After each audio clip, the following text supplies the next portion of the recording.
Hello વિદ્યાર્થી મિત્રો, જો આ રીતનો ક્વેશ્ચન એક્ઝામમાં પૂછાય કે 27 જૂન 2023 મંગળવાર હોય તો 15 ઓગસ્ટ 2023 કયો વાર હોય? તો 27 જૂન બરાબર. હવે વધ્યા જૂનમાં કેટલા દિવસ?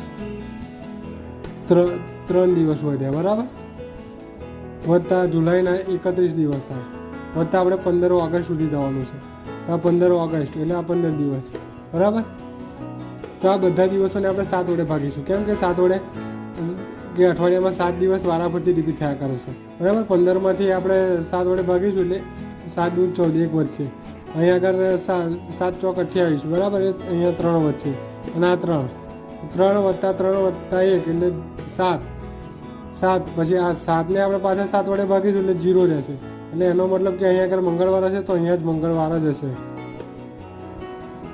કદાચ જો અહીંયા આગળ 0 ને 2 આવ્યા હોત તો આપણે મંગળ ને પછી બુધ ને ગુરુ એમ સમજી લેવાનું.